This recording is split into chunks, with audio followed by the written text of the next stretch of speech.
Obsesionado con la idea de la superioridad de la raza alemana pura, a la que llamó Aria, Hitler creía que la guerra era la única manera de conseguir el Lebensraum, es decir, el espacio vital necesario para que la raza alemana se expandiera.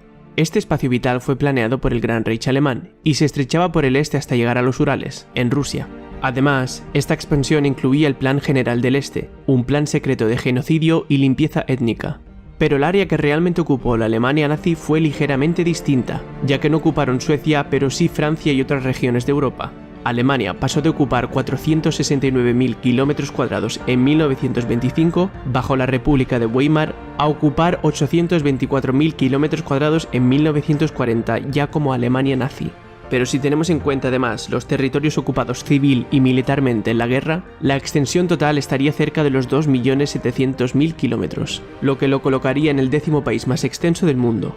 En la actualidad, Alemania tiene incluso menos territorio que en 1925 y se encuentra en la posición número 64 con 358.000 km².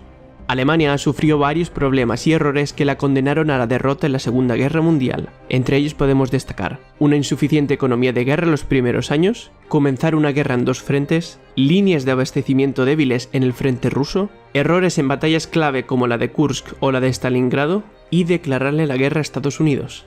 Además, comparado con sus principales rivales, Alemania no tenía grandes números. Si bien no estaba lejos de la Unión Soviética en cuanto a PIB, el Imperio Británico y los Estados Unidos tenían más del doble.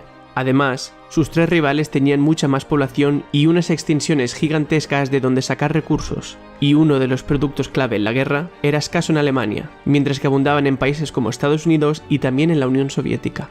Pero si estos problemas no hubieran existido, ¿qué habría pasado si los nazis hubieran ganado la guerra? Esta hipotética victoria del eje ya ha sido explorada de forma muy extensa a lo largo de las décadas venideras. Al menos 35 novelas se han escrito, 5 películas se han rodado, 6 videojuegos lanzados y 5 series se han rodado acerca de esta temática, siendo la más famosa la serie de Amazon The Man in the High Castle, en España El hombre en el castillo. Pero analicemos la situación antes del comienzo de la derrota alemana. El hecho de que Gran Bretaña es una isla significaba que la invasión nazi habría sido difícil, sin tener esta una superioridad aérea y marítima. Pero si los alemanes hubieran ganado en la batalla de Gran Bretaña y en la evacuación de Dunkerque, podría haber alterado el resultado final, con lo que una invasión o una paz negociada podrían haber sido posibles. La invasión de la Unión Soviética fue el peor error que cometió Hitler. Y si bien es cierto que la fase inicial de la Operación Barbarroja fue viento en popa para los nazis, la geografía, la población y la producción de petróleo estaban firmemente en contra de los alemanes. A pesar de esto, se las arreglaron para capturar una enorme franja de territorio. Cosas que Alemania podrían haber hecho mejor habrían sido traer ropa adecuada y suministros de invierno, hacer mejor uso de las personas que ellos llamaban racialmente inferiores en las zonas capturadas, que también resultaban odiar a la Unión Soviética, como es el caso de los ucranianos, y finalmente hacer de la toma de los campos petrolíferos del Cáucaso un objetivo de máxima prioridad. Pero aún arreglando estos detalles, las probabilidades de la victoria nazi eran bajas, pero no imposibles. Todo dependería de cómo se jugasen las cartas. El último gran escollo para los alemanes sería Estados Unidos. Con la excepción de los nazis desarrollando armas atómicas antes que ellos, no hay manera de que Alemania pudiera haber derrotado a los Estados Unidos de manera realista. Tenía una economía mayor que la de todas las potencias del eje combinadas en su apogeo, y también tenía una población mucho mayor que la de Alemania. Además, tenía suficiente petróleo para abastecer a su propio ejército, marina y fuerza aérea. Declarar la guerra a los Estados Unidos fue el último tiro en el pie de Hitler. Por lo tanto, el mejor escenario para Alemania habría sido una situación de estancamiento que se asemejara a la Guerra Fría, con la Segunda Guerra Mundial ya finalizada. Hitler tendría el escenario perfecto para ejecutar su Plan General del Este y eliminar a lo que él consideraba eslavos salvajes. Estos son los porcentajes a ser eliminados de cada nación. En total, planeaban asesinar a unos 110 millones de personas, 15 millones serían deportados a Siberia, y las 54 millones restantes deberían ser debidamente germanizadas para proporcionar mano de obra en situación de servidumbre, o si no, también serían deportados. Tanto él como Himmler estimaban que en un plazo de 25 años, unos 10 millones de alemanes colonizasen las nuevas tierras.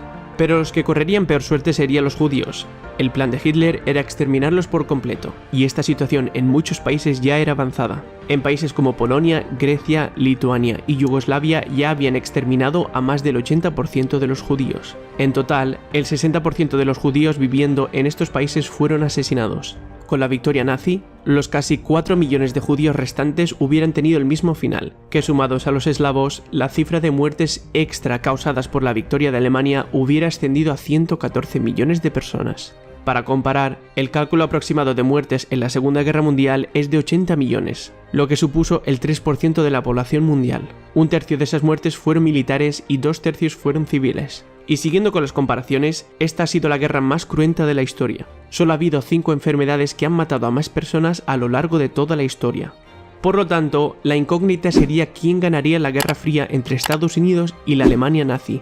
Posiblemente los Estados Unidos financiarían y formarían a partisanos rusos para combatir a los alemanes. En la década de los 70, época de revolución sexual, hippies y arte moderno, nada de eso se vería en la Europa nazi, que pasarían a ser parte de un movimiento ilegal suburbano. La crisis de los misiles en Cuba podría tener su sustituto en Islandia, que entraría en la esfera de los alemanes para instalar misiles de rango medio que pudieran alcanzar Estados Unidos y Canadá. Divagar mucho más allá en el tiempo es pura fantasía, ya que las distintas posibilidades son infinitas. Pero si me tuviera que decantar, apostaría por una victoria de Estados Unidos en la Guerra Fría y la caída del régimen nazi, volviendo así en Europa el mercado libre y la libertad individual. Imaginemos que la Alemania actual se hubiera quedado con los territorios adquiridos durante la guerra, teniendo en cuenta su máxima expansión con los territorios ocupados civil y militarmente en la guerra. Ya hemos contado que por extensión pasaría del número 64 a ser el 10º país más extenso. El salto poblacional sería menor, ya que pasaría de tener 83 millones en el puesto número 17 a ser el 4º más poblado del mundo, solo detrás de China, India y Estados Unidos.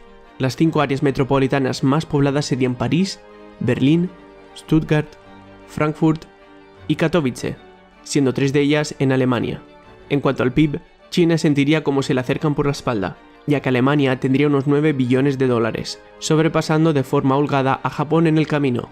La cosa cambia con el PIB per cápita, que bajaría de 48.200 a 33.400 dólares anuales, una renta anual mermada por países como Ucrania o Bielorrusia. El cristianismo sería la religión dominante, con el 73% de la población, de los cuales 14 serían protestantes, 40 católicos, 15 ortodoxos y 4 de otros. Habría también 4% de musulmanes, 1% de otras religiones y 21% serían ateos y agnósticos.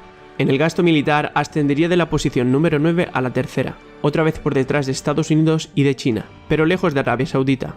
Este gasto tan solo supondría un 1,5% de su PIB, el menor porcentaje de los 7 primeros. Por otra parte, el ejército alemán saltaría 20 posiciones, de la 27 a la 7, con 819.000 soldados activos, muy cerca de Rusia, aunque si tenemos en cuenta los militares en reserva, bajaría una posición, pero se colocaría por delante de Estados Unidos y estaría cerca de China. En cuanto a la producción de petróleo, la ocupación de Noruega les llevaría al puesto número 14, ya que Noruega produciría el 84% de los 1.960.000 barriles diarios. Se estima que unos 300 millones de soldados de todo el mundo combatieron en la Segunda Guerra Mundial.